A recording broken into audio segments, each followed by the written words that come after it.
Si tu es thérapeute et que tes relations amoureuses sont toujours bancales, écoute bien cette vidéo. Parce que tu es peut-être psychothérapeute, gestalt thérapeute, kinésiologue, massothérapeute, spécialisé en EMDR, hypnose, EFT.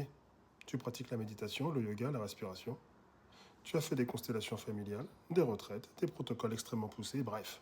Le travail sur toi, tu connais, et pas que depuis hier. Et mieux que ça, tu accompagnes les autres. Tu vois leurs blessures, leurs mécanismes, leurs répétitions. Tu sais, en 10 minutes, leur montrer ce qu'elles n'arrivaient pas à voir depuis 10 ans. Et quelques mois plus tard, certaines reviennent. Ah, merci, j'ai enfin réussi à partir. J'ai rencontré quelqu'un. Ma relation s'est complètement apaisée. Et toi, tu es heureuse pour elle, évidemment.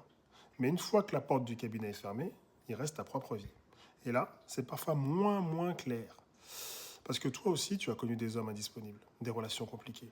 Les histoires dans lesquelles tu savais parfaitement ce qui était en train de se passer sans réussir à appliquer à toi-même ce que tu aurais conseillé à une patiente en 10 minutes. Et forcément, tu finis par te demander, mais comment je peux encore en être là avec tout ce que je sais? Et justement, tu sais énormément de choses. Mais ta vie amoureuse n'est pas créée uniquement parce que tu sais. Elle est aussi influencée par ta carte d'identité intérieure.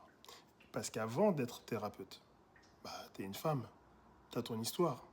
Peut-être même que cette histoire a participé à faire de toi l'excellente thérapeute que tu es devenue. Parce que tu ne connais pas uniquement la douleur dans les livres, tu la connais de l'intérieur. Mais à force d'être celle qui accompagne les autres, il y a parfois un piège. Croire que tu devrais être capable de t'accompagner toute seule. Et là, parfois, il y a l'ego professionnel. Parce qu'accepter de dire, là, je vois pas tout. Là, j'ai besoin d'être accompagné. Quand toute la journée, c'est toi qui accompagnes, ça demande une sacrée dose d'humilité. Et maintenant, sois honnête 2 secondes avec toi-même. Prends un peu de recul. Je vais peut-être prendre un risque en te disant ça. Mais je suis presque certain qu'au fond de toi, il reste une grosse colère.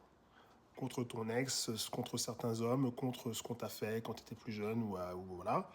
Contre ce que tu as accepté, peut-être même contre toi-même. Parce que tu l'as analysé, tu sais d'où ça vient, tu l'as peut-être travaillé avec des protocoles, mais quelque chose de très dur est peut-être encore là.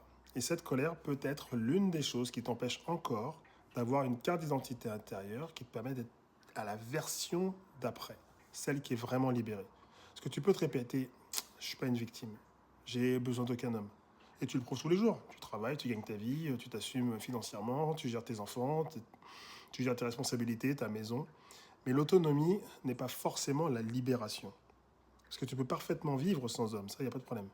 Mais par contre, tu peux aussi être incapable d'en accueillir un sereinement sans qu'une partie de toi ne se mette en état d'alerte. Et toi qui es thérapeute, tu sais exactement de quoi je parle.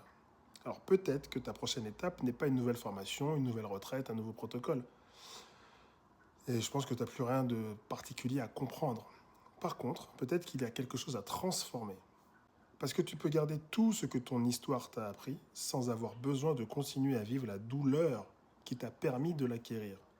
Et si ton objectif maintenant c'est d'être aussi épanoui dans ta vie amoureuse que certaines des personnes que tu as toi-même aidé et accompagné à devenir épanoui, et que ton ego accepte pour une fois ou une fois de plus, si tu l'as déjà fait, que ce soit toi qui te fasses accompagner, écris-moi thérapeute en message privé. Et on verra ensemble comment transformer ta carte d'identité intérieure pour qu'elle te permette enfin de construire la vie amoureuse que tu sais déjà aider les autres à construire.